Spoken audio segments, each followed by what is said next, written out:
Muy buenos días a todos ustedes, mis queridos amigos y hermanos. Estamos en un día viernes especial, el cual es un día ya a pocas horas de recibir el Santo Día de Reposo y agradecer a Dios porque nos regaló esta semana y nos ha permitido estudiar durante toda la semana a estudios interesantes, el cual nos ayuda en nuestra vida espiritual. Sé que el enemigo de alguna manera hará todo lo posible para que cada mensaje no sea entendido o que se pierda el interés de poder estudiar la palabra de Dios. Pero de alguna manera también el Señor está trabajando en los corazones de cada persona y está invitándolas a escudriñar sus escrituras.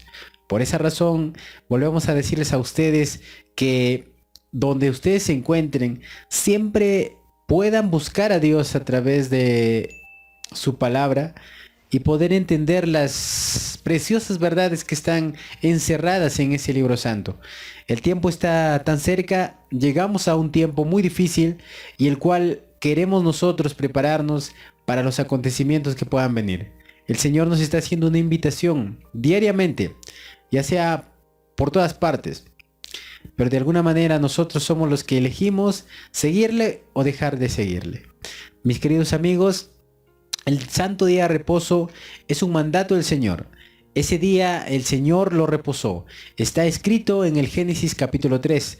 Después de terminar esa obra maravillosa de 6 días, el Señor reposó y está clavada en el cuarto mandamiento de Éxodo 20, cuando nos habla acerca del día de reposo. Acuérdate, dice el Señor. Por esa razón, nosotros también te invitamos a tú analizar ese texto y que puedas llegar a entender lo que significa el Santo Día de Reposo.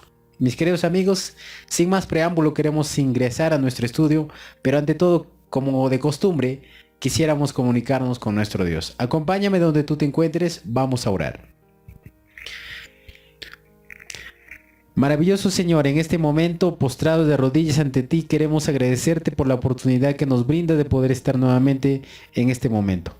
Dios mío, tú seas el santo maestro para enseñarnos las maravillas que tienes preparados en esta mañana. Dios mío, si en algo te hemos fallado, si en algo nos hemos equivocado, perdónanos, Dios mío. En estos momentos solamente queremos centrarnos en tu palabra. Señor mío, no salga palabra de hombre, sino palabra que solamente está escrito en tu libro santo. Señor, guíanos en este momento. Te lo pido en el nombre de Jesús. Amén. Bueno, vamos a ingresar al estudio.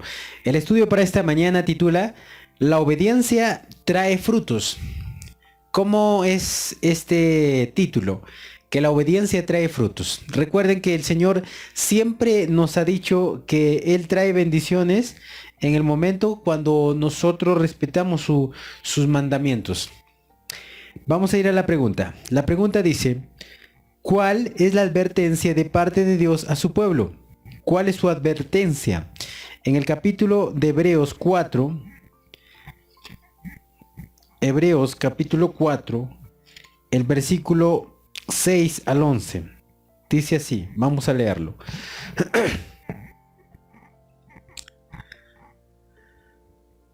Sin embargo, falta que algunos que entren en ese reposo, ya que en los primeros en oír el evangelio no entraron por su desobediencia. Dios vuelve a jurar cierto día y lo llama hoy, y como queda dicho, muchos después declara por medio de David, si hoy oís su voz, no endurezcáis vuestro corazón, porque si Josué les hubiese dado el reposo, no habrían después otro día. Por tanto, queda un reposo sabático para el pueblo de Dios, porque el que entra en el reposo del Señor también descansa de sus obras como Dios de las suyas. ¿Se dan cuenta? Pablo nos está dando a entender que queda un reposo aún, que no es como muchas de las personas dicen que ha sido clavada en la cruz del Calvario. Ese reposo es obediencia al Señor. Ese reposo significa que nosotros hemos creído en lo que Dios ha hecho. Por esa razón dice que no caigamos en desobediencia como los israelitas lo hicieron. Al leer nosotros tenemos que escudriñar las escrituras, poder sacar un sentido a todo lo que está escrito. No solamente decir lo que alguien me dijo, sino lo que está escrito. No tampoco como yo lo entiendo, sino como la palabra de Dios lo está explicando. Por esa razón dice el versículo 10, porque el que entra en el reposo de Dios también descansa de sus obras. En el capítulo de Éxodo 28 al 11 dice claramente, no harás trabajo, tú ni tu hijo, ni tu hija, ni tu extranjero, ni tu bestia, ni tu criado que está dentro de tus puertas. Porque recuerda que Dios hizo los cielos y la tierra en 6 días. Por tanto Jehová dice, bendijo, santificó el día de reposo y honra al Señor el que hizo el cielo y la tierra. Ahora, vamos a ver un poquito lo que nos dice el testimonio en Ser semejantes a Jesús, la página 56. Siempre que los seres creados escogen su propia senda, se oponen a Dios. No tendrán lugar en el reino de los cielos, porque guerrearán contra los mismos principios del cielo. Al despreciar la voluntad de Dios, se sitúan en el partido de Satanás, el enemigo de Dios y de la humanidad. No por una palabra ni por muchas palabras, sino por todo, por toda palabra que habla Dios. Viviremos, no podemos despreciar una sola palabra, y por pequeña que nos parezca, si estar libres de peligro. No hay en la ley un mandamiento que no sea para el bienestar y la felicidad del hombre y las mujeres, tanto en esta vida como en la venidera. Al obedecer la ley de Dios, sus hijos quedan rodeados de un muro que le protege del mal. Quienes derriban en un punto esta muralla, edificada por Dios, destruyen la fuerza de ella para protegerlos, porque abren un camino por donde pueda entrar el enemigo para destruir y arruinar. Por esa razón, cuando nosotros nos damos cuenta que al transgredir uno de los mandamientos, transgredimos todos. Y eso es como abrir la puerta al enemigo, para decirle al enemigo, no tenemos interés en el mandato del Señor. Así que entra y haz lo que por nosotros, porque nosotros no queremos hacer las cosas. De alguna manera, el Señor dice en su palabra que sus mandamientos son principales. Ese mandamiento, esa ley, viene por la palabra de Dios. Y eso representa el amor de Dios. Es el fundamento de su ley, el amor. Por esa razón, necesitamos entrar en ese reposo. ¿Cómo lo podemos comprender? ¿Cómo podemos nosotros estar seguros de lo que nosotros estamos haciendo? Cuando vamos a las escrituras y encontramos lo que está escrito. Entonces, Satanás dice que quiere destruir al pueblo de Dios. ¿Cómo lo quiere hacer? Desviando su mirada de la ley de Dios a otras cosas que no tienen importancia. Entonces vamos a la pregunta. ¿Cuál es la advertencia de parte de Dios a su pueblo? La advertencia es que no caigamos en desobediencia y entremos en el reposo de nuestro Dios. Vamos a una siguiente pregunta. La siguiente pregunta dice, ¿qué pasó con los israelitas del pasado y qué dice para nosotros? Romanos capítulo 15:4. Romanos 15:4. Vamos a ver lo que nos dice.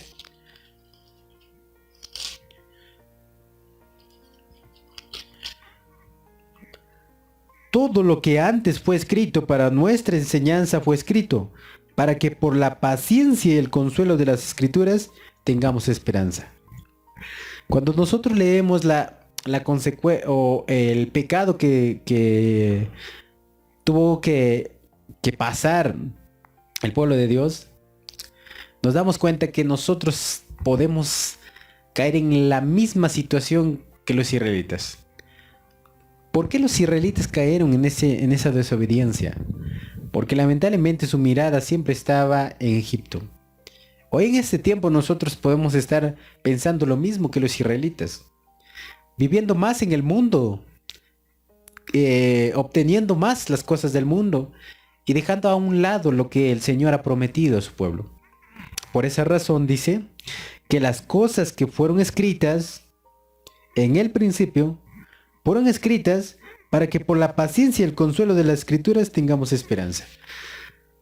El pueblo de Israel tuvo esperanza de llegar a la tierra prometida, pero sus pecados apartaron esa esperanza y dejaron de existir por la incredulidad que tuvieron.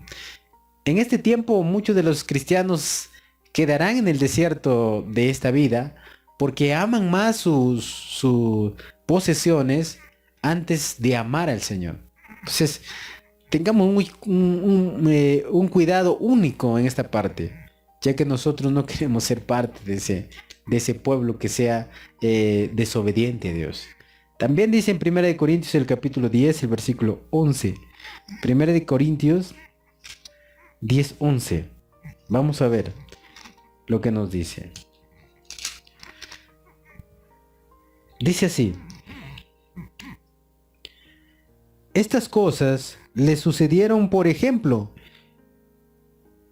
y fueron escritas para advertir a los que llegan al fin del tiempo. Estas cosas, dice la palabra de Dios, fueron escritas como ejemplo para que nosotros, los que vivimos en este tiempo, dice, no perezcamos por el destructor. El Señor de alguna manera nos está dando a conocer las cosas que sucedieron en el tiempo del pueblo de Israel a la salida de Egipto, para que nosotros tengamos en cuenta las cosas que este mundo está ofreciendo y no caigamos en las mismas cosas que ellos cayeron. Tú que estás en el otro lado de la pantalla, te preguntas y dices, ¿cómo yo puedo estar desobedeciendo a Dios? El trabajo, tus quehaceres, de alguna manera pueden quitarte la oportunidad de servir a Dios. Esto no quiere decir de que yo tengo que dejar de trabajar, pues es el sustento que muchas veces yo llevo. Pero lo interesante que leíamos la semana pasada de la lección es que el pueblo de Israel fue sacado con un solo propósito, de que le sirviese a Dios completamente. Nosotros tenemos esa oportunidad de servirlo. Pero esto se ha quedado como ejemplo para nosotros, mirar a los antepasados y decir, no quiero caer como ellos cayeron en lo mismo. Pero esta palabra de no caer no puede ser realizada solo. Necesitamos del poderoso Dios para que nos pueda ayudar a obedecer su ley. El testimonio en el libro, el manuscrito 16 de 1888 dice: este santo libro ha resistido los asaltos de Satanás. ¿Qué santo libro? La Biblia, quien se ha unido con hombres malignos para que todo lo que tengan carácter divino resulten rodeado de nubes y de tinieblas. Pero el Señor ha perseverado este santo libro mediante su propio poder milagroso en la forma en lo que los encontramos actualmente, a saber, como un mapa, guía para mostrar a la familia humana el camino que conduce al cielo. Dios encomendó preparación de su palabra bíblicamente inspirada a hombres finitos. Esta palabra es el texto guía de los habitantes de un mundo caído, legado a ellos para que lo estudiaran y obedecer sus indicaciones, Nadie pierde el camino que conduce al cielo. Nadie pierde el camino que conduce al cielo únicamente si nosotros nos abrimos el mapa para poder llegar al cielo. Qué interesante. También dice el instructor de los jóvenes, 18 de mayo de 1893. ¿Cuántos han sido traicionados y han sido caídos en pecado debido a que no han comprendido mediante el estudio de la palabra de Dios, con oración, la pecaminosidad del pecado? Ni han descubierto cómo podían resistirlo fielmente de las trampas del enemigo. Estamos viviendo en el tiempo peligroso y a medida que nos acerquemos al fin de la historia de la tierra, no habrá seguridad para los que no se familiaricen con la palabra de Dios. Todo lo que pueden ser sacudido, lo será. Todo lo que puede ser sacudido, sucederá. Así como se trilla el trigo, así como se ciernen las cosas que son utilizadas para el alimento y que la paja es separada del trigo, nosotros también seremos separados si nosotros no estamos acorde con la palabra de Dios. Las cosas que se han escrito como ejemplo han quedado para que nosotros podamos apegarnos a Dios y ser sus hijos. De lo contrario, llegaremos a ser hijos de Satanás, como está escrito en el capítulo de San Juan 8:44. No caigamos en esa desobediencia. Sigamos al Señor, sigamos al Cordero por donde quiera que va. Y esa obediencia trae recompensa. Esa recompensa es estar al lado de Cristo Jesús cuando Él regrese. Entonces la pregunta decía, ¿qué pasó con los israelitas del pasado? ¿Y qué dice para nosotros? ¿Qué pasó con los israelitas? Perecieron por su falta de confianza en el Señor. Y ahora, ¿qué dice para nosotros? Que sirvieron como ejemplo para que nosotros no caigamos en desobediencia. Si hemos visto la caída, si hemos visto el pecado, ¿cómo podemos nosotros ahora seguir ensuciándonos en el pecado? Únicamente el Señor puede limpiarnos y sacarnos de ese lodo cenagoso y llevarnos a una nueva vida. Mi querido hermano y amigo, te agradezco por permitir en este momento estudiar contigo. Y estaremos en un próximo video si así Dios lo permite. Pero de alguna manera te invito a escudriñar las Escrituras. Que Dios pueda bendecirte, que tengas un hermoso día. Y para todos, que tengas un feliz sábado. Bendiciones.